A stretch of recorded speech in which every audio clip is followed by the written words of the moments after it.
Hoje eu quero começar falando sobre o tesouro inestimável.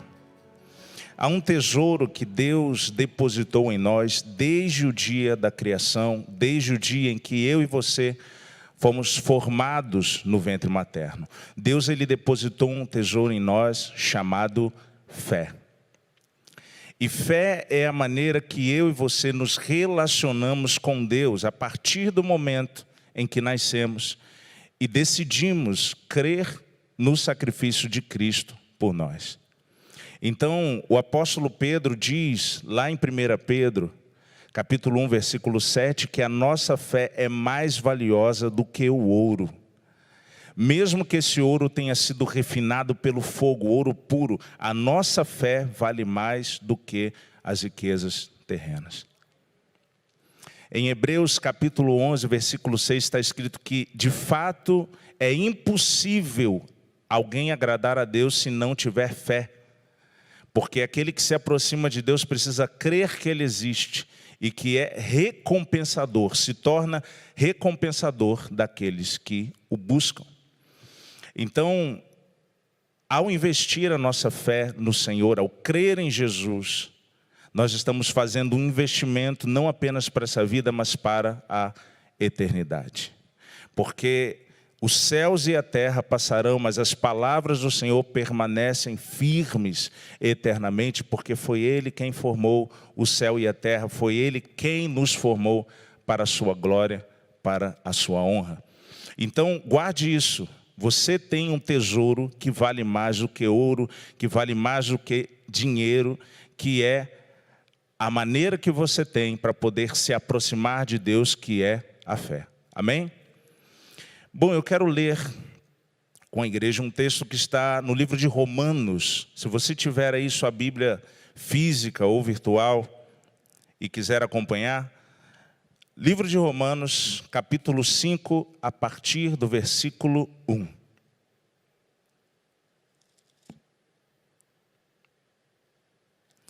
Romanos, capítulo 5, versículo 1. Diz o seguinte: justificados, pois, mediante a fé, temos paz com Deus por meio de nosso Senhor Jesus Cristo. Versículo 2. Por intermédio de quem obtivemos igualmente acesso pela fé a esta graça, na qual estamos firmes e nos gloriamos na esperança da glória de Deus. Versículo 3. E não somente isto, mas também nos gloriamos nas próprias tribulações, sabendo que a tribulação produz perseverança.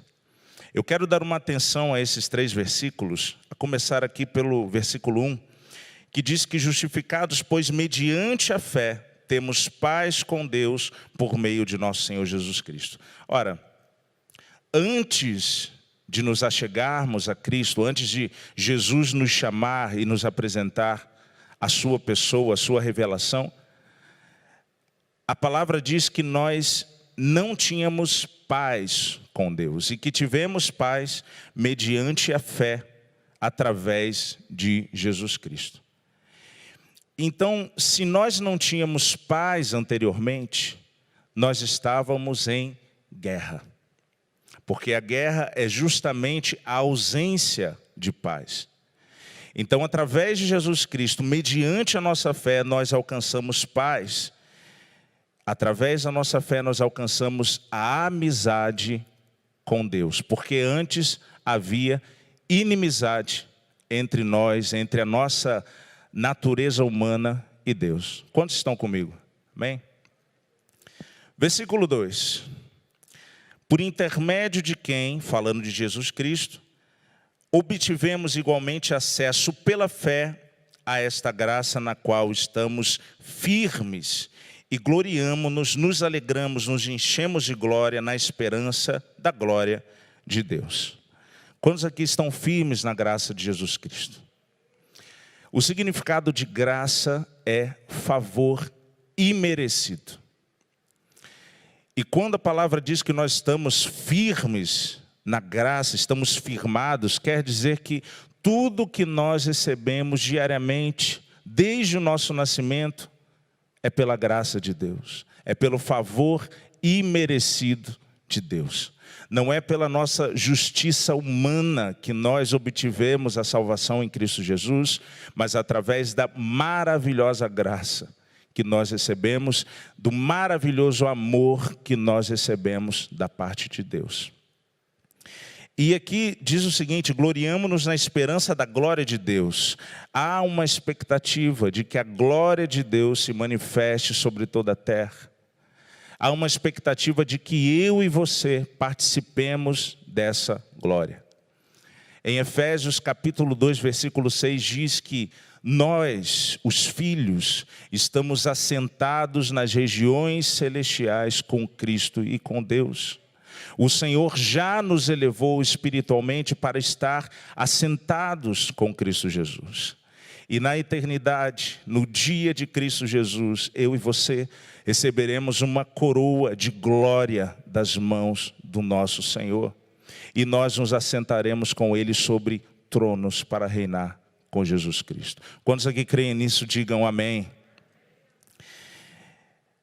Versículo 3, e não somente isto, mas também nos gloriamos nas próprias tribulações, sabendo que a tribulação produz perseverança. Quantos aqui sabem o que é tribulação? Quem é que sabe o que é tribulação? Tribulação é sofrimento, tribulação é aflição, é angústia. E o apóstolo Paulo, ele diz aqui no versículo 3, em Romanos, capítulo 5, que nós temos a capacidade de nos alegrar, de nos gloriar com os sofrimentos. E, irmãos, vamos ser sinceros, se nós levarmos essa mensagem para algumas pessoas que estão no mundo, para a maioria das pessoas que estão no mundo, isso parece uma loucura. Você se alegrar porque você está sofrendo.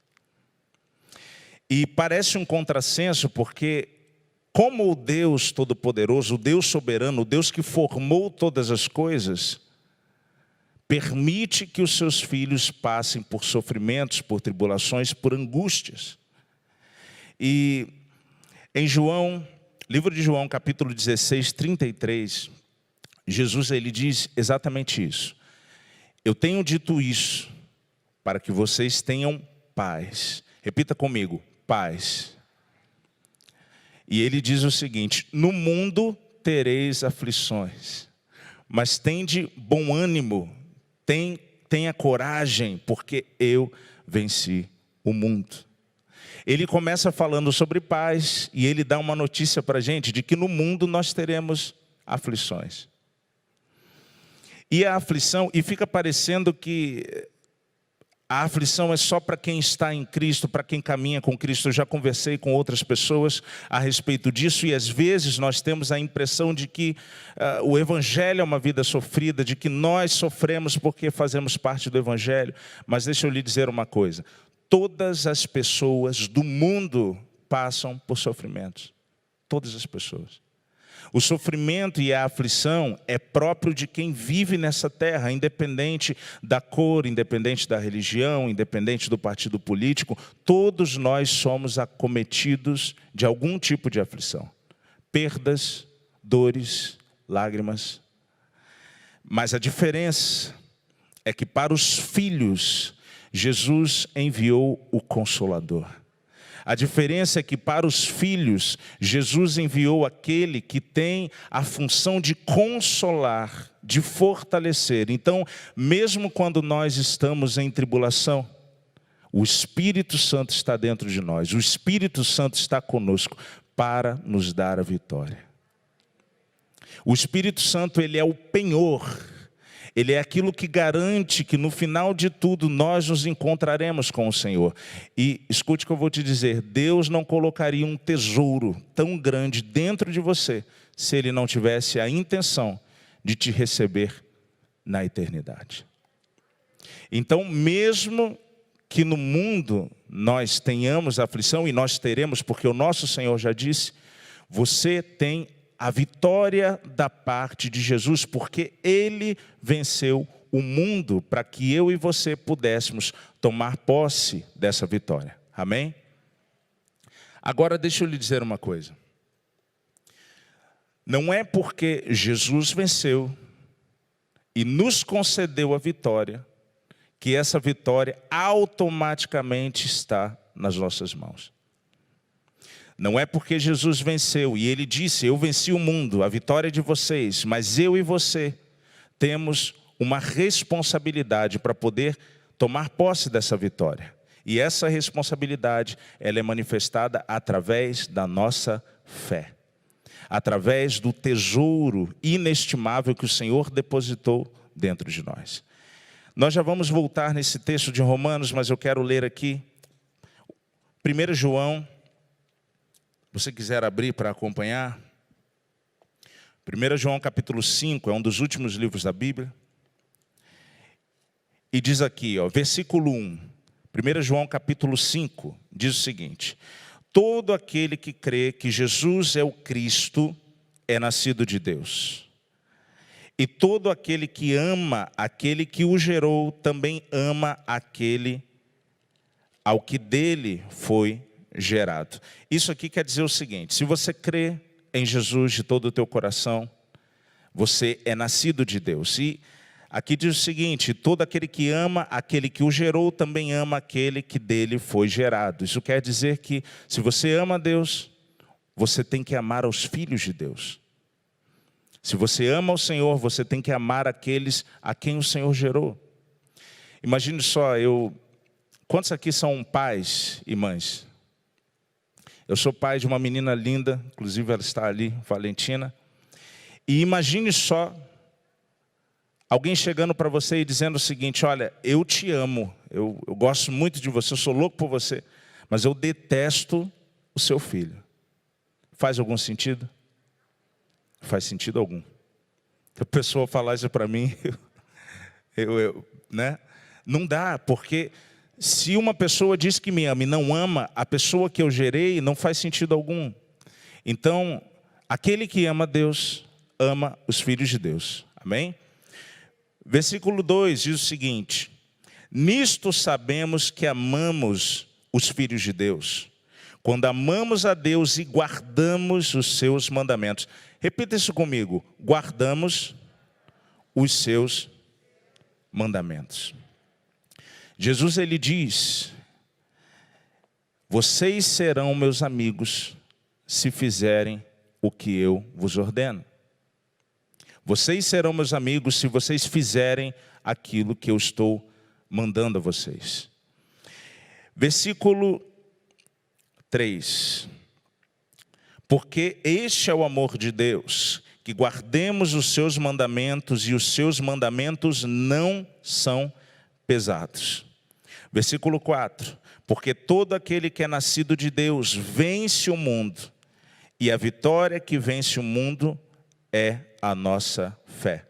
Vou repetir esse versículo: porque todo aquele que é nascido de Deus vence o mundo, e esta é a vitória que vence o mundo, a nossa fé.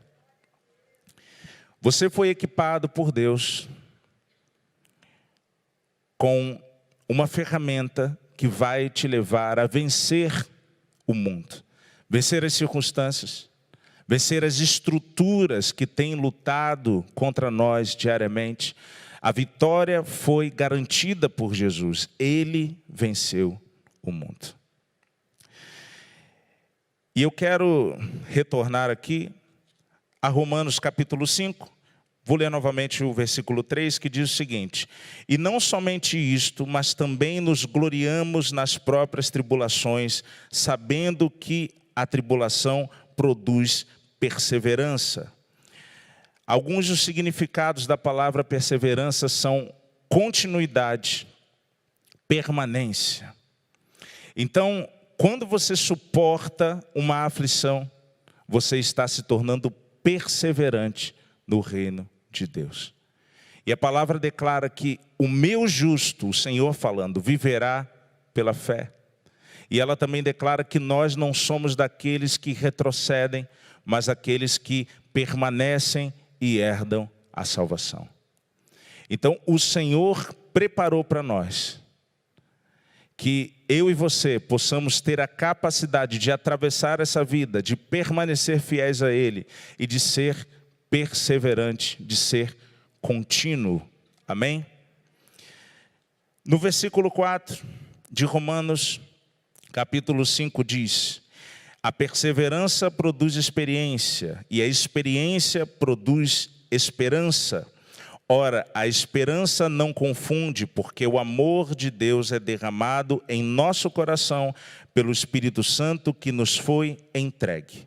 Versículo 6. Porque Cristo, quando nós ainda éramos fracos, morreu a seu tempo pelos ímpios. Amém? Quantos aqui sabem o que significa a palavra ímpio? Eu fui procurar no dicionário e lá tinha uns significados interessantes, que diz o seguinte, que o ímpio ele é desumano, ele é cruel, ele é impiedoso, ele é desalmado.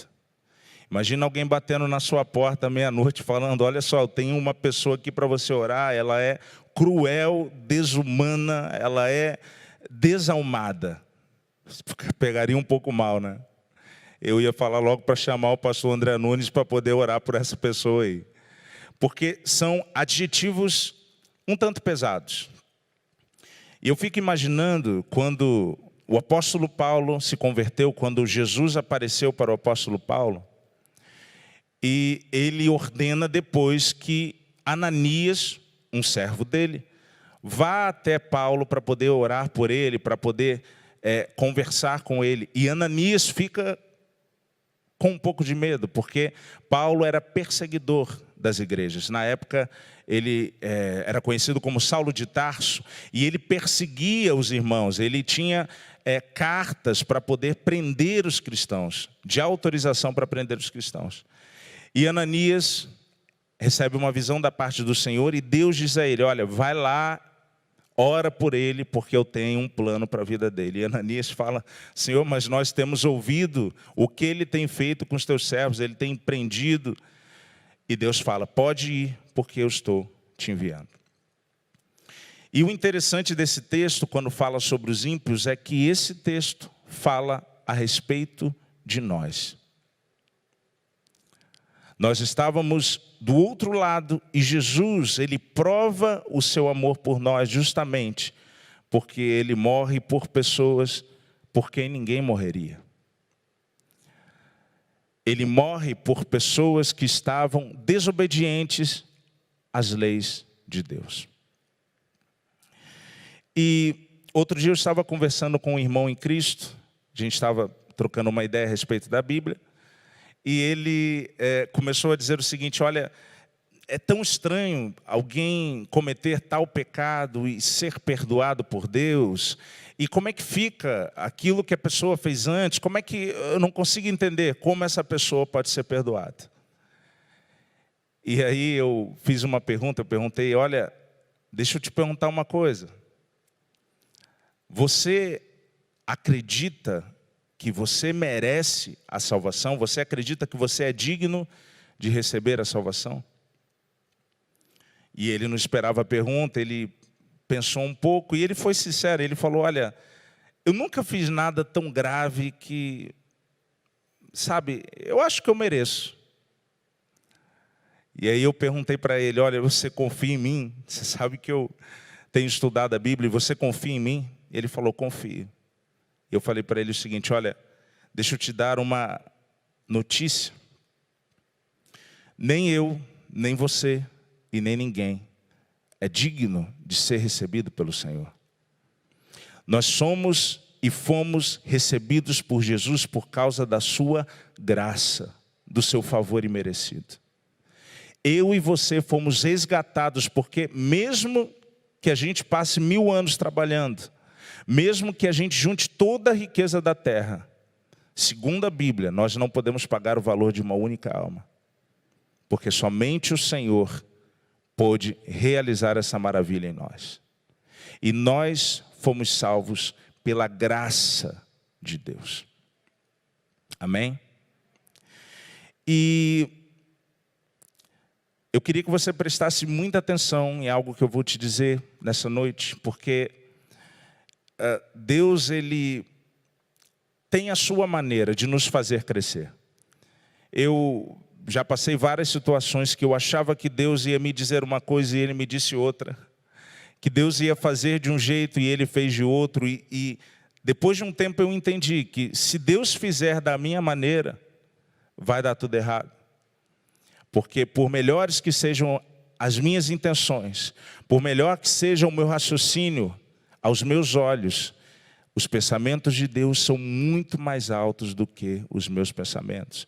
A vontade do Senhor é boa, perfeita e agradável. Ele tem o melhor para a sua vida e para a minha vida. E é nele que nós devemos investir a nossa fé. Invista a sua fé nas palavras que o Senhor deixou escritas para que a gente o conheça, para que a gente conheça o caráter dele. E eu queria ler isso aqui para você, que o nível do amor que você tem por Jesus Cristo está intimamente ligado ao tipo de pecador que você acredita que é. Eu vou ler novamente. O nível do amor que você tem por Jesus Cristo está intimamente ligado ao tipo de pecador que você acredita que é. E eu tenho 2 exemplos para te dar nessa noite. Um deles está em Lucas 7, a partir do versículo 37. Jesus está na casa de um fariseu chamado Simão. E o fariseu, ele era alguém de alto nível nos tempos bíblicos. O fariseu, ele jejuava, ele dava o dízimo, ele fazia boas ações. Então, e era muito rigoroso, eram pessoas inteligentes, pessoas de posse. Eles eram o alto escalão da época de Jesus Cristo. E Jesus está na casa de um fariseu. E uma mulher que a Bíblia diz que era uma mulher pecadora, uma mulher de má fama, ela invade a casa de Simão sem ser convidada. E ela leva um vaso de alabastro. Quantos aqui já ouviram falar sobre isso? Um vaso de alabastro que é um perfume muito valioso, que valia mais ou menos 1 ano de trabalho de um trabalhador comum. E ela chega lá, quebra esse vaso, unge os pés de Jesus. Ela chora aos pés dele. Ela enxuga os pés de Jesus com os seus cabelos. Ela beija os pés de Jesus. E o fariseu que a conhecia, sabia quem era. Ele pensa consigo mesmo: se ele fosse profeta, ele saberia quem é que está encostando nele. Ele não deixaria que essa mulher encostasse nele, porque ela é mulher pecadora. E Jesus, sabendo do coração dele, sabendo o que ele estava pensando, fala: Simão. E aí ele fala: mestre, pode falar, mestre. Um tanto falso, né? Ele estava pensando que Jesus não era profeta, e Jesus o chama, ele fala: mestre. E Jesus diz o seguinte: olha, eu tenho uma história, eu tenho uma parábola para poder propor. 2 homens estavam endividados. E um devia 500, o outro devia 50. E o dono dessa dívida, ele resolveu perdoá-los. E Jesus pergunta para ele: qual dos 2 você acredita que vai amá-lo mais? E Simão, que era um homem inteligente, ele diz o seguinte: olha, o que devia 500, o que devia mais, vai estimá-lo mais, vai amá-lo mais. E Jesus diz a ele: bem disseste, porque a quem muito é perdoado, muito ama, mas aquele que é pouco perdoado, pouco ama ou não ama. E ele diz: olha, é isso que está acontecendo aqui agora. Eu entrei na sua casa, Simão, e você não me deu água para lavar os pés. Você não me recebeu como eu deveria ter sido recebido. Você não me deu óleo para ungir a minha cabeça. Mas essa mulher, desde que eu entrei, não para de me ungir e beijar os meus pés e enxugar os meus pés e derramar lágrimas. E ele vira para aquela mulher e diz: olha, teus pecados estão perdoados. Vai em paz, a tua fé te salvou.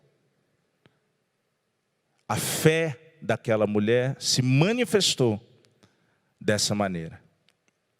E não se trata de quem era mais pecador, não se trata de dizer que Simão era justo porque era fariseu, porque ele não era. Mas se trata do reconhecimento que ele não fez de que era um pecador. Ambos eram pecadores, tanto a mulher quanto Simão, mas ela reconheceu profundamente e por isso ela amou o Mestre. O segundo exemplo que eu tenho para dar a respeito disso é o apóstolo Paulo. O apóstolo Paulo, em 1 Timóteo, capítulo 1, versículo 15, ele escreve o seguinte: esta afirmação é fiel e digna de toda aceitação. Cristo Jesus veio ao mundo para salvar os pecadores, dos quais eu sou o pior.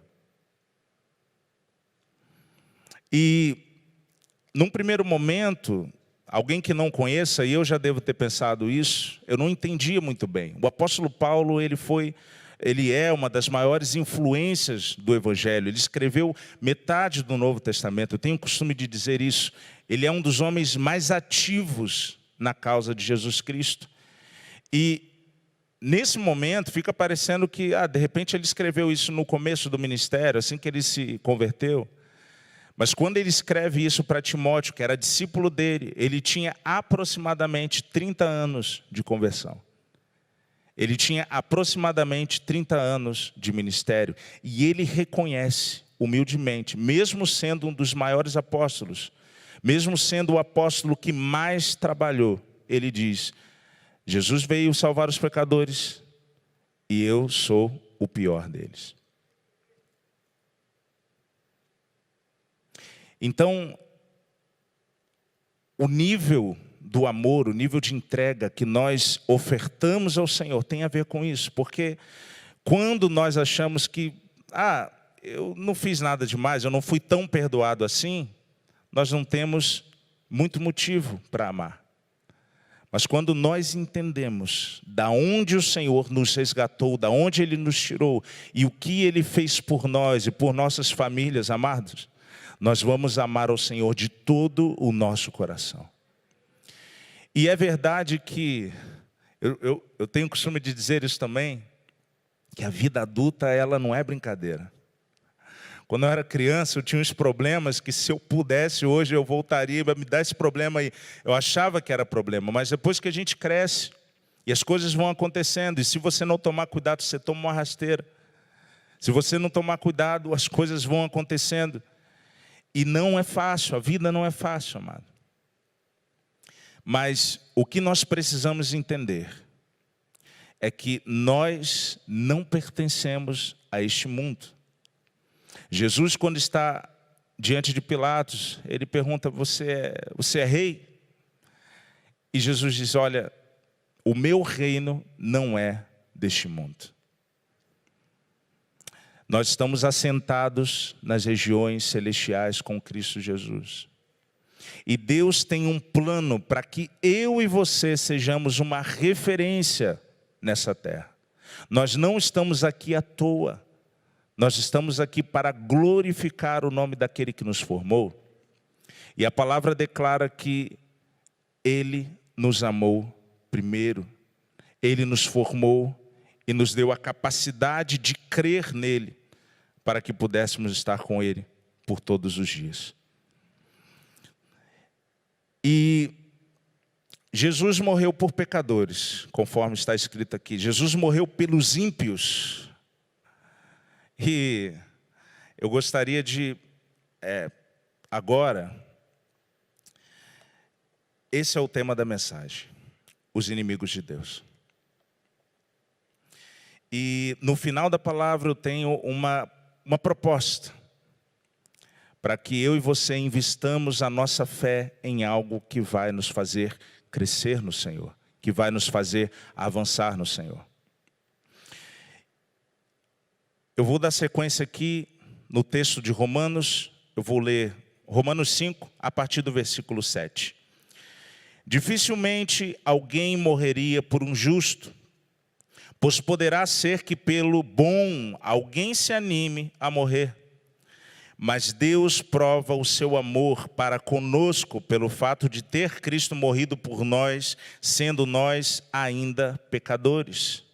Logo, muito mais agora, sendo justificados, seremos por ele salvos da ira. Porque se nós, quando inimigos, fomos reconciliados com Deus mediante a morte do seu Filho, muito mais estando já reconciliados, seremos salvos pela sua vida. E não somente isto, mas também nos gloriamos em Deus por nosso Senhor Jesus Cristo, por intermédio de quem recebemos agora a reconciliação. Você crê nisso? Você crê que nós fomos aceitos pela fé no Senhor Jesus, pela graça do Senhor Jesus? O apóstolo Paulo ele diz, olha, nada poderá nos separar do amor de Cristo, nem tribulação, nem angústia, nem dor, nem fome, nem poderes. Nós estamos nas mãos do Todo-Poderoso. E o Senhor, Ele tem nos protegido, Ele tem nos guardado. O ano passado, queridos, foi um ano difícil para todos nós. Então havia momentos em que nós não sabíamos muito bem o que fazer, mas Deus tem direção diária para a gente. Há pouco tempo atrás, comecei a pensar a respeito de uma coisa que eu considerava muito absurda, muito maravilhosa, que Deus ele diz ao povo de Israel, olha, vocês vão ficar no deserto, vocês vão passar esse período no deserto, vocês vão passar 40 anos no deserto. E na nossa cabeça humana, o mais racional a se pensar era que Deus ia abandonar o povo. Se ele diz, olha, vocês vão ficar aí, eu vou embora. Mas Deus, durante os 40 anos em que a antiga geração de Israel esteve no deserto, Deus caminhou com eles. Deus mostrava diariamente qual era a direção que eles deviam tomar. Deus mostrava onde eles deviam acampar, para onde eles deviam ir. Deus não deixou o povo só porque ele estava no deserto. Da mesma forma, durante todas as tribulações que nós enfrentamos, principalmente no ano passado, Deus esteve conosco. E você só está aqui hoje porque Ele permitiu, porque Ele te amou, porque Ele te encheu do poder do alto e do Espírito Santo. Nós temos a capacidade, amados, de nos alegrar na tribulação.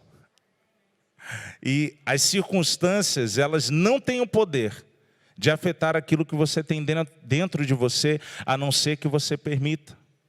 Porque dentro de nós temos um novo homem que se renova a cada dia pela ação do Senhor. E eu tenho aqui uma proposta de investimento da nossa fé.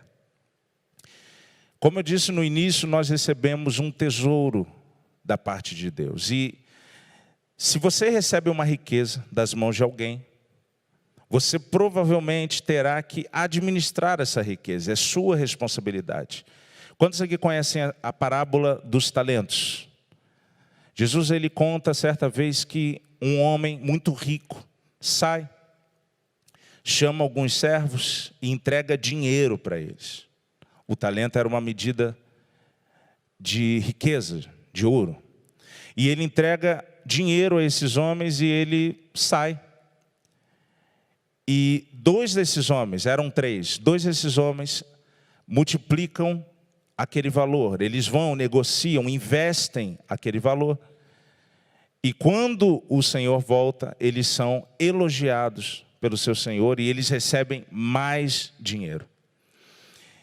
E um deles resolve enterrar o dinheiro que tinha recebido, porque ele ficou com medo de negociar e de perder, ou talvez ele tenha tido preguiça de ter que investir aquela quantia.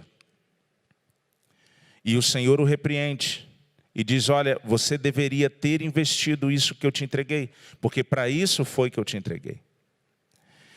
E da mesma forma, o apóstolo Pedro diz que a nossa fé vale mais do que ouro. Então, eu e você precisamos fazer investimentos diários com a fé que nós possuímos.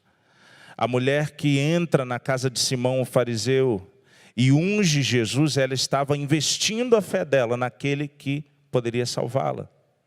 E ela saiu de lá perdoada. Ela saiu de lá com o perdão dos seus pecados. E existem algumas coisas na Bíblia, e eu acredito que você vai concordar comigo, que são um pouco difíceis de assimilar, ou um pouco difíceis de entrar na nossa mente humana. Várias coisas. Mas o Senhor, Ele tem, além de tudo, a capacidade de nos fazer avançar e conseguir cumprir aquilo que para nós é impossível. Então, eu quero ler alguns textos que eu coloquei aqui. Êxodo, capítulo 23, versículo 4 e 5, diz o seguinte: se você encontrar perdido o boi ou o jumento que pertence ao seu inimigo, leve-o de volta a ele. Se você vir o jumento de alguém que o odeia, caído debaixo do peso da sua carga, não o abandone, procure ajudá-lo. Esse texto está em Êxodo, é o segundo livro da Bíblia. E Deus demonstra misericórdia com os inimigos do seu povo. Ele diz, olha, se você não gosta de alguém, se você tem problema com alguém, você encontrar o animal daquele que te odeia, ajude-o. O próximo texto, Provérbios, capítulo 25, do 21 ao 22.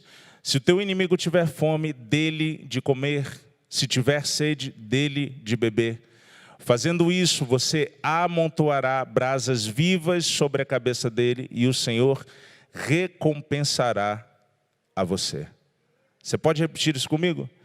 O Senhor recompensará a você.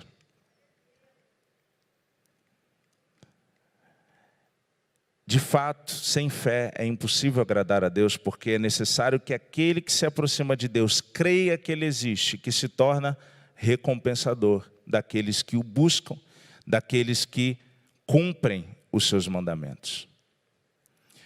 O próximo texto, Romanos capítulo 12, 19 e 20, o apóstolo Paulo faz menção do mesmo texto que nós lemos, que foi escrito por Salomão em Provérbios, e eu coloquei numa versão diferente. Diz aqui, meus queridos irmãos, nunca, repitam comigo essa palavra, nunca se vinguem de ninguém. Pelo contrário, deixem que seja Deus quem dê o castigo. Pois as Escrituras Sagradas dizem, eu me vingarei, eu acertarei contas com eles, diz o Senhor. Mas façam como dizem as Escrituras, se o teu inimigo estiver com fome, dê comida a ele. Se estiver com sede, dê água, porque assim você o fará queimar de remorso e vergonha. Esse texto está em Atos, capítulo 7, versículos 59 e 60. A Bíblia diz que Estevão era um homem cheio do Espírito Santo. E ele faz um discurso falando sobre Jesus, falando sobre o Evangelho, e aqueles homens que estavam ouvindo se enchem de ira e o apedrejam até a morte. O apóstolo Paulo, Saulo de Tarso, ele estava lá e ele consentia, inclusive, na morte de Estevão, antes que o Senhor o aparecesse para ele. E é muito chocante que, enquanto estava sendo apedrejado, Estevão tenha tido esse tipo de comportamento. Enquanto apedrejavam Estevão, ele chorava, Senhor Jesus, recebe o meu espírito. Então caiu de joelhos e bradou, Senhor, não os consideres culpados deste pecado. E tendo dito isso, adormeceu. Amados, o mundo hoje está uma verdadeira bagunça. Você entra na rede social, as pessoas estão uma acusando as outras, uma ofendendo as outras, sem nenhum tipo de respeito, sem nenhum tipo de amor. Qualquer rede social. Você liga o noticiário, tem muita coisa ruim. E exatamente para esse tempo, eu acredito que o Senhor levantou a sua igreja para agir diferente, para poder ser misericordioso com aqueles que se fizeram, que se fazem nossos inimigos. O Senhor, Ele teve misericórdia dos seus inimigos. E nós somos imitadores de Deus, imitadores de Cristo. E Ele deseja que eu e você levemos o Evangelho dEle e impactemos pessoas através do nosso comportamento. Na virada do ano, eu e minha esposa, a gente passou em casa, assistimos aqui ao culto, que foi online, gravado. E alguma coisa estava me incomodando. E eu peguei a Bíblia e eu li um texto que está lá em Timóteo, em que Paulo fala para que aqueles irmãos orem por todos os homens, orem pelo rei, orem pelos governantes, orem por todo mundo. E aí eu fui pesquisar quem era o governante na época de Paulo, em que ele escreveu aquilo. E o governante era Nero, que botou fogo na cidade e culpou os cristãos. E era um perseguidor de cristãos, matava cristãos. E é impressionante porque as circunstâncias não mudavam aquilo que estava dentro do coração de Paulo. As circunstâncias não tinham o poder de fazer que Paulo pensasse diferente do evangelho que ele recebeu das mãos de Jesus Cristo, do próprio Jesus Cristo. E esse é o tempo, querido, de nós investirmos a nossa fé. E depois de ler esse texto, eu li esse texto com a minha esposa, nós conversamos e eu coloquei uma coisa no meu coração. E o Senhor tem trabalhado isso em mim. Eu resolvi parar de falar mal das pessoas. Eu resolvi parar de falar das pessoas. Outro dia o bispo, se eu não me engano, estava falando isso, que é um tanto prazeroso falar mal das pessoas, né? Se você quer puxar assunto com alguém, você está aqui, pô, você viu fulano o que ele fez? E aí o assunto rende. Porque a nossa carne gosta disso. A nossa carne está em busca de coisas que a façam sentir bem e não das leis de Deus. Mas eu coloquei isso no meu coração e diariamente eu tenho sido provado por Deus. Diariamente eu tenho passado pelo fogo nesse sentido, porque eu coloquei no meu coração cumprir a palavra que o Senhor ministrou no meu coração.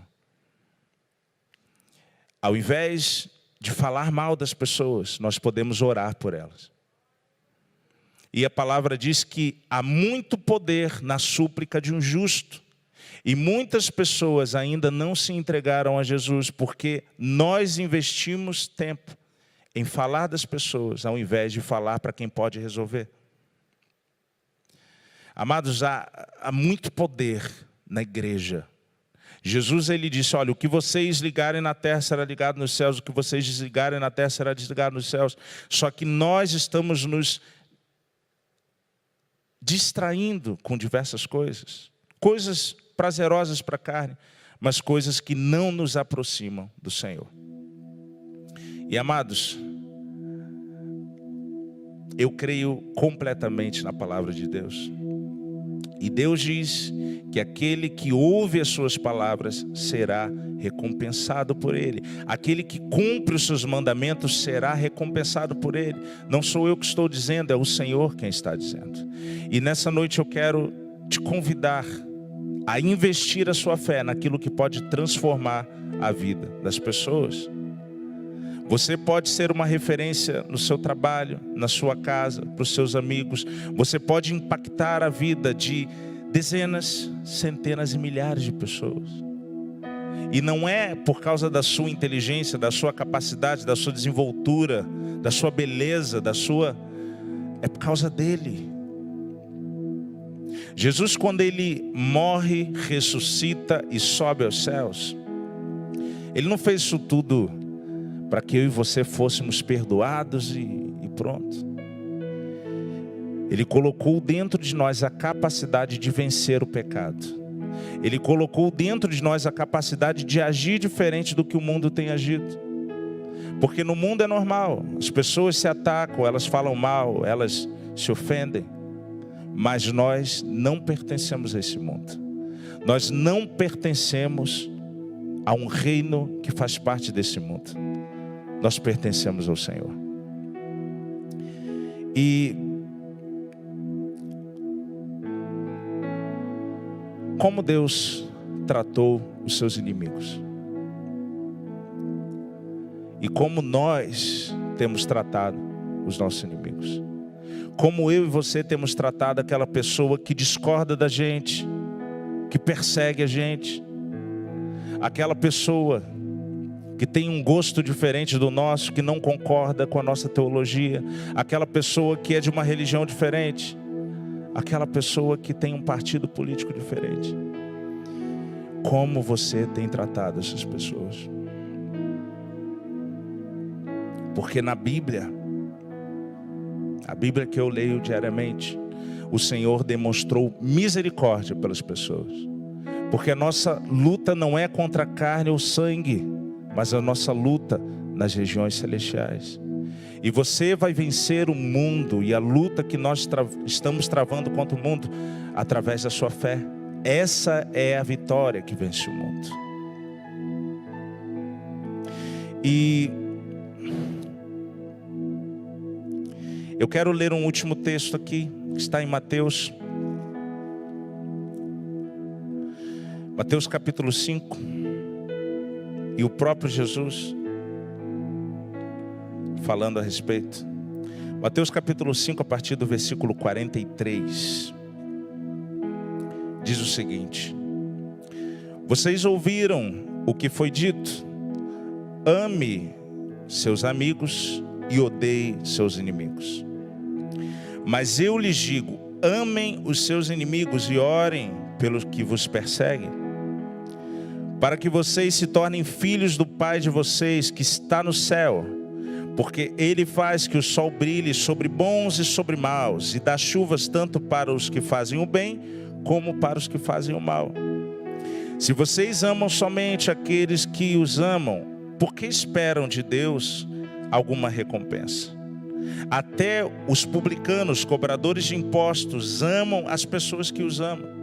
Se vocês falam somente com os seus amigos, o que estão fazendo demais? Até os pagãos, os ímpios fazem isso. Portanto, sejam perfeitos, assim como é perfeito o Pai de vocês que está no céu. Esse assunto é tão sério e tão poderoso que Jesus fala sobre perfeição. Ele diz que se eu e você tivermos condições de agir dessa forma, nós estamos nos tornando perfeitos, como perfeito é o nosso Pai. E nessa noite eu quero convidar você a orar ao Senhor, ao Espírito Santo, porque essa palavra não é minha, é dele. E Ele certamente tem planos para nós. Ele tem planos de nos elevar sobremaneira e de fazer com que a sua glória transpareça através de nós. O Senhor tem o melhor para você. E uma frase que eu quero que você se lembre, mesmo que você não tenha guardado muita coisa, eu quero que você se lembre de uma frase. Do outro lado, nas linhas inimigas, há alguém por quem Jesus morreu. Aquela pessoa que te persegue no trabalho, Jesus morreu por ela. Aquela pessoa, aquele vizinho que não gosta de você e que talvez você não goste muito dele, Jesus morreu por ele. E o Senhor nessa noite tem algo muito precioso, muito valioso, para que o seu 2021, para que o meu 2021 seja diferente do que foram os anos passados. Ele tem mais, Ele é infinito. Quantas vidas o Senhor já transformou, quantas proezas o Senhor já fez por nós. Quero que você se coloque de pé. Nós vamos cantar uma canção e eu quero que você fale com Deus. Se você quiser cantar essa canção conosco, fique à vontade. Faça dela a sua oração. Feche seus olhos, fale com Deus, porque Ele quer falar com você.